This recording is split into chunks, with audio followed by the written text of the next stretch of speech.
Karena perjalanan dari Pontianak ke Sintang nih lumayan jauh gitu kan. 8 jam, 6 jam. Iya, kalau nyampe Sintang terus gua kayak orang gila, Iya, betul. kayak orang cengok, gua nggak tahu mau kemana, buta, nggak ada temen, percuma juga. Kita udah tembus 1 juta Amin, subscriber. amin, amin. Janjinya apa kalau udah nyampe 1 juta? Ngeplot ke rumah mantan, guys. Makanya gue dihadirkan di situ Iya. untuk membuktikan bahwa rumah itu nggak angker. Oke, kembali lagi di channel kami Gabu Brutal. Pada hari ini kita kedatangan tamu spesial, guys. Salah satu YouTuber horor. Salah satu panutan kami untuk YouTube, Bang Kadafi dari Buci TV, guys. Gimana, Bang? Kabarnya, Bang? Alhamdulillah baik, sehat. Sehat, Bang. Selama di Sintang ini kan udah berapa hari kita jalan? Ya, di Sintang berapa hari? 2 hari ya? 2 harian. 2 harian di Sintang. Kebetulan kita lagi di Gua Maria, guys. Jadi untuk teman-teman yang berada di kota Sintang nih, sering-sering lah berkunjung di wisata rohani ini, guys. Ya. Oke, pada hari ini mungkin kita ngobrol-ngobrol santai dulu, Bang. Betul. Mau lebih Gimana? ini sih, Bang, mau nanya-nanya. Apa cewek? Kalau masalah cewek, wow. Kan ngobrol santai kita. Soalnya kalau di balik kamera ngobrol sama lu masalah cewek mulu. Lagi direkam, Bang. Oh, lagi direkam. Kasihan Oke. berarti. Itu Ya. balik kamera aja ya. Oke, Oke. nanti nontonin. Gimana, Bang? Kalau kalau itu masalah cewek sih nanti aja lah, gitu kan. Mungkin sih banyak nanya masalah ini sih, Bang, pengalaman apa sama konten horor ini. Selama konten horor, Ya. apa tuh yang mau ditanya? Pertama-tama tuh dari ini kan, maksudnya dari video pertama Abang nih masuk di video YouTube, terus sampai video terakhir lah ini, ada nggak sih pengalaman yang buat Abang tuh kayak adrenalinnya tuh benar-benar tertantang gitu, Bang? Ada beberapa lokasi explore yang bikin adrenalin turun naik gitu ya. Kadang bikin nyali mulai surut gitu, Iya. mulai agak takut, tapi demi konten ya kan, Konten. harus paksa terus Iya. cuy. Gitu loh. Ada beberapa. Seperti di vlog solo explore gue pertama yang di Panti Jompo Bogor, itu juga kan ada beberapa interaksi. Ada poltergeist gitu kan, Iya. pergerakan dari kursi roda di situ. Jadi itu memang bikin adrenalin gue terpacu. Tapi justru dengan awal mula itu malah bikin gue makin merasa tertantang gitu loh, untuk menaklukkan tempat-tempat angker lainnya kayak gitu. Sampai dari Sumatera sampai ujung Papua gas semua nih. Ya, Sumatera, alhamdulillah semua pulau besar kayaknya udah deh. Sumatera, Kalimantan, Jawa, Sulawesi, Papua, apalagi ya, Bali. Kayaknya semua pulau besar Udah udah semua deh. pulau ya, semua pulau besar yang berada di Indonesia nih, guys. Tinggal Udah pulau-pulau dijelajahi kecil doang sama paling. Davi nih, guys. Jadi ini, Bang, aku ini penasaran nih, Bang. Jadi kayak pertama kali terjun kan, boom, pasti kan kita di YouTube ini kan nggak langsung nerima nih bayarannya gitu. Oh iya, Apa sih yang menjadi motivasi Abang lo sebenarnya, Bang? Padahal udah tahu loh, maksudnya ini belum ada bayarannya nih, gimana iya, nih? iya.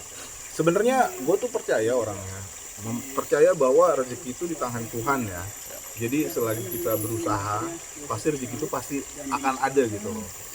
Ada sebuah pepatah kan, hasil tidak akan mengkhianati proses gitu Iya. kan. Jadi memang tergantung dari usaha kita, prosesnya kita jalani dengan nyaman, dengan enjoy. Karena bahaya juga ketika kita menjalankan aktivitas, tapi kita nggak enjoy dalam prosesnya gitu.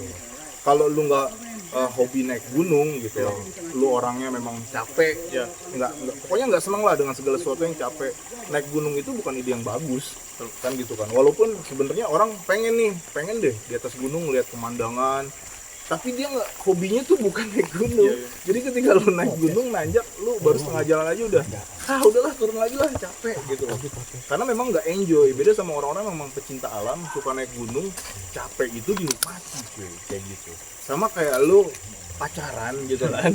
Motivasi ya. Cocok logi kan, gitu kan. Lu pacaran, ketika lu berhubungan dengan seorang wanita, bukan pacaran doang sih, gue rasa juga orang berumah tangga seperti Ya. itu akan mengalami banyak masalah, banyak persoalan. Tapi karena kita cinta nih Iya, betul. sama pasangan kita, jalani aja dengan enjoy, jalani dengan nikmat, walaupun agak sedikit stres, Iya. kan gitu kan. Endingnya insya Allah bahagia, kan gitu. Jadi ini, Bang, kayak aku kan udah beberapa kali ini nonton video Abang nih. Dari awal lah, dari TikTok awalnya kan gara-gara yang pernah cerita dulu kemarin tuh yang lihat pas kerja dulu kan Oh sekarang kan iya. sempat viral juga di TikTok gitu kan, lumayan juga keluar ya. Jadi kami tuh jadi saya pribadi itu kayak ya, oh banget ini ya kepo lah nih bang nengok kan berhoror itu. Saya kira awal itu kayaknya sih settingan gitu. Setelah saya nonton semua videonya nggak ada yang settingan gitu bang, videonya. Jadi gimana sih bang? Soalnya semenjak buat video-video gini nih kayak ada teman-teman di warkop atau apa gitu ketemu, bang buat settingan ya bang, buat settingan ya gini. Kalau saya pribadi itu nantang bang, jadi timbul rasa itu tuh udah bakalan tahu nih teman yang kerjain gitu, jadi adrenalinnya kurang gitu. Kalau menurut abang gimana tuh bang kalau kayak youtuber settingan horor gitu? Gue sih orangnya demokratis ya, sebenarnya itu hak masing-masing gitu ya. Namanya kita membuat konten, dan YouTube itu adalah industri bisnis juga gitu ya. Semua kreator pasti mencari penghasilan dari situ, nyari cuannya kan dari situ. Yang namanya sebuah entertainment nih, perpesan novel dulu sih. Nah, lupa apa sekarang nggak ada ngemek nih, kubang apa mas melampi. Tapi juga harus tetap menghibur, gitu. Jangan real tapi garing gitu ya. Penonton jadi bete nontonnya. Kalau lu mau bikin settingan hak masing-masing sih sebenarnya. Yang penting lu juga bisa menghibur. Dan buat para penonton, balik lagi masing-masing gitu kan. Ada juga beberapa penonton sebenarnya udah tahu nih settingan, tapi dia merasa terhibur. Itu balik lagi masing-masing. Sama kayak kita nonton film lah. Film ini kan udah jelas memang skenario, tapi kan kita merasa terhibur dengan film itu. Bahkan kadang-kadang ketika film horor kita dapat merindingnya. Perspektif gitu. Film komedi kita ketawa ngakak. Walaupun sebenarnya itu semua skenario loh, gitu. Dan penonton tahu itu.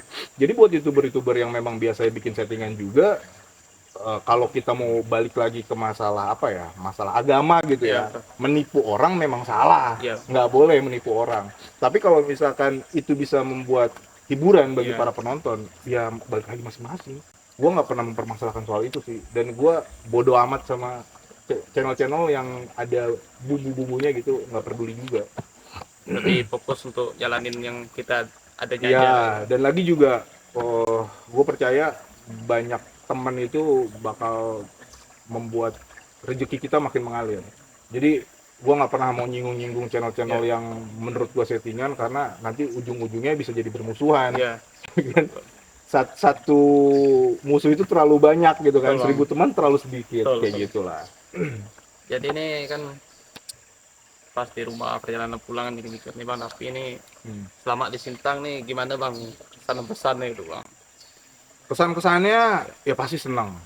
Kabupaten Sintang juga salah satu destinasi gue sebenarnya dari tahun lalu. Waktu datang ke Kalimantan Barat gue pengen banget ke Kabupaten Sintang, cuma berhubung saat itu belum ada kenalan, kita juga belum saling kenal ya kan, jadi gue juga agak ragu untuk datang ke Sintang, karena perjalanan dari Pontianak ke Sintang ini lumayan jauh gitu kan. 6 jam. Iya, kalau nyampe Sintang terus gue kayak orang gila, kayak orang cengok, gue nggak tahu mau kemana, buta, nggak ada temen, percuma juga.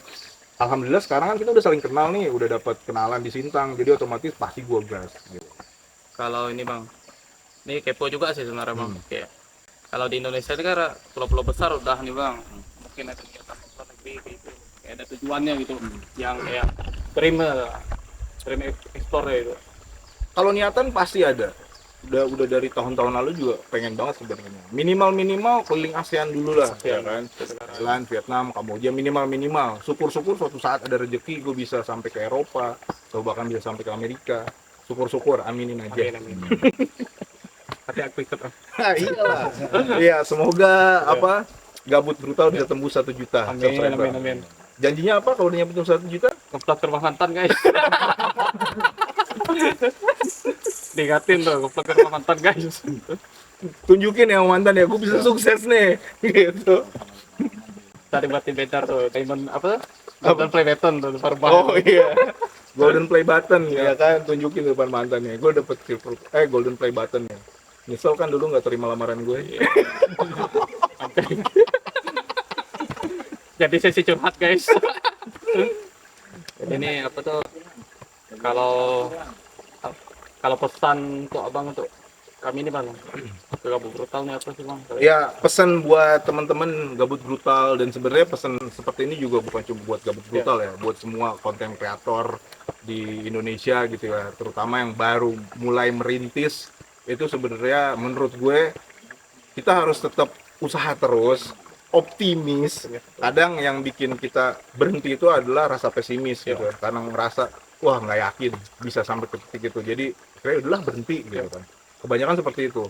Tapi buat orang-orang yang tetap optimis gitu, tetap belajar, penting banget belajar. Jadi kita walaupun kita konsisten gitu ya, ngupload video tiap hari, tapi nggak pernah mau belajar untuk memperbaiki kualitas video, sama aja bohong sih menurut gua. Pasti lu bakal jalan di tempat. Jadi banyak-banyak belajar. Di Indonesia ini udah banyak banget konten kreator yang sukses, yang bahkan subscribernya sampai di atas 10 juta, udah banyak banget.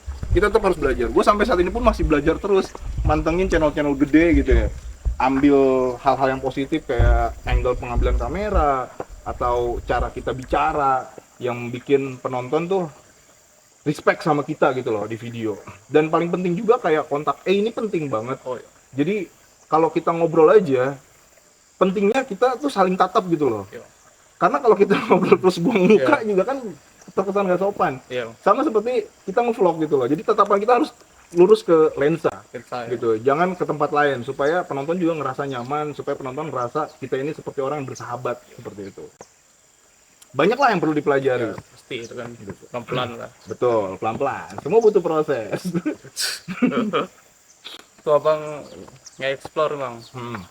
Dari penduduk desanya atau penjaga bangunannya gitu, pernah nggak sih kayak menolak gitu hadiran abang gitu kan? Pernah. Gue pernah ya. Dulu tahun 2020 pertengahan, awal-awal masuk COVID ya. Kebetulan gue ini kan memang YouTuber Depok, tergabung di komunitas YouTuber Depok ya. Jadi waktu itu gue explore di Jonggol, Kabupaten Bogor. Saat itu sedang lockdown. Jadi memang saat itu memang seharusnya kita tidak keluar rumah. Cuma kalau gue nggak keluar rumah, nggak kerja dong gue, ya kan? Gue nggak bisa ngasilin duit dong. Terpaksa gue tetap keluar tuh. Jadi setiap tengah malam gue tetap keluyuran. Gitu. Kalau siang-siang memang lockdown agak ketat ya. Ada beberapa titik tuh sama polisi tuh dijaga gitu. Tapi kalau malam kan udah mulai agak senggang tuh. Saat itu gue ke Jonggol. Lalu gue minta izin lah sama perangkat desa di Jonggol. Dan ketika tahu gue dari Depok, gue diusir.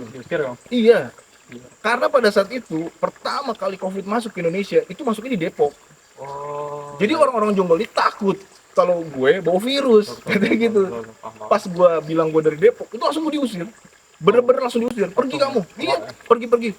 Orang Depok kesini cuma mau bawa virus. Wah, sebenarnya sakit hati. Cuma ya gimana ya, posisi memang dalam kondisi lagi COVID kan ya. Jadi ya gue harus menghargai itu. Dan gue juga sebenarnya salah sih ya. Kondisi lagi lockdown, tetap gue keluyuran. Iya, kalau di rumah aja nggak makan nanti keluarga gue kan gitu kan. Ini sih bang, ada pertanyaan yang menurut aku ini penting lah bagi teman-teman dari tim Kamu Brutal. Gimana sih bang izinnya gitu ke istri gitu? Untuk konten explore. Karena kan kami ini kan baru nih bang. Orang rumah juga tahu nih bahwa belum ada hasilnya gitu kan. Otomatis kan nanti maaf ngomong nih bisa jadi ada pertikaian atau kasih motivasi lah atau tips gitu kan. Kalau gue sih ya kebetulan memang gue kenal istri ini memang dari sosial media juga. Jadi istri gue ini memang penonton gue sebelumnya kan, penonton gue. Lalu kita kenal sampai akhirnya berkomitmen, dan istri udah paham dengan pekerjaan gue seperti ini gitu kan. Kalau gue nggak kerja, istri gue nggak makan dong kan gitu kan. Jadi mau nggak mau ya memang dia harus mengizinkan, atau minimal kalaupun dia lagi pengen ikut ya paling dia ikut gitu. Kayak beberapa kota juga, gue ke Palembang, ke Bali, pernah juga gue ngajak istri juga gitu. Tapi ketika istri memang bisa ditinggalin ya tinggalin aja, paling istri di rumah nunggu. Kalau jadwalnya nih bang, setelah Kalimantan nih kepinginnya kemana lagi? Kepinginnya rencana sih pengen balik lagi ke arah Sumatera, pengen ke Batam, Padang, karena udah lama, udah sekitar tahun lebih, hampir 2 tahun lah gue nggak ke Pulau Sumatera. Jadi ini bang apa kayak konten abang ini kan kayak misalnya sampai ke Papua, sampai apa pemerintah setempat itu ada support, emang kayak datang itu kasih keringanan lah untuk akses itu mungkin nggak? Pemerintah mana nih yang tempat gue datang abang kunjungi gitu? Ada beberapa lokasi yang memang harus dibutuhkan izin dari pemerintah setempat, ya pasti gue izin. Seperti dulu pernah rumah sakit Arjawinangun dulu itu kan milik Pemda. Mau nggak mau gue harus izin sama Pemda untuk bisa eksplor di situ. Tapi beberapa lokasi yang gue nggak perlu izin ya gue nggak akan berhubungan dengan pemerintahan sih. Ya, soalnya kan kalau kami kan awal-awal konten memang izin itu kan banyak benturan kan ke pemerintahan. Iya. Mungkin ada sih beberapa tuh gitu yang udah kami tidak izin tapi dilarang ya. Mau gimana ya kan? Iya. Sudah ada izin kan takutnya juga Hmm. melanggar undang-undang atau apa itu sih yang kita hindari kan. Jadi kalau tips nih dari abang nih, ini sih kayak tentang biar video-video kami ini tidak ada berkaitan dengan hukum gitu itu sih yang kita takutkan. Misalnya kayak ekspor rumah kosong nih, tau-taunya rumahnya mau dijual itu, jadi Iya. penjualnya mau nuntut ke kami gitu kan. Itu salah satu pentingnya perizinan. Dan selebihnya karena kita kan eksplornya real gitu ya, kita Iya. nggak bikin settingan apa-apa, nggak bikin macem-macem. Jadi gue pernah juga eksplor di salah satu rumah gitu ya, rumah kosong. Ini langsung dari pemiliknya, Iya. yang nyuruh gue datang. Tuh rumah nggak laku-laku katanya gitu. Katanya ada gosip, rumor bahwa rumahnya angker. Makanya gue dihadirkan di situ Iya. untuk membuktikan bahwa rumah itu nggak angker. Jadi gue datang ke situ, bukan rumah si villa. Oh, benar. Jadi gue datang ke villa itu, gue tidur seharian dari malam sampai pagi dan ngebuktiin emang nggak ada interaksi apapun. Nggak ada ya. Iya. Jadi sebenarnya konten-konten seperti ini beberapa orang kan takut ya rumahnya nanti nggak laku nih karena di konten itu kalau di konteninnya dipasang kuntilanak, Iya. pocong Iya, segala iya. macam rumahnya bisa nggak laku. Betul. Tapi kalau kita real memang membuktikan bahwa rumah itu Iya. nggak angker, gue rasa nggak masalah. Malah poin plus buat pemilik rumah membuktikan bahwa rumahnya aman, Betul, kan ya. gitu kan? Menghilangkan isu sosial tadi. Iya kan begitu sebenarnya.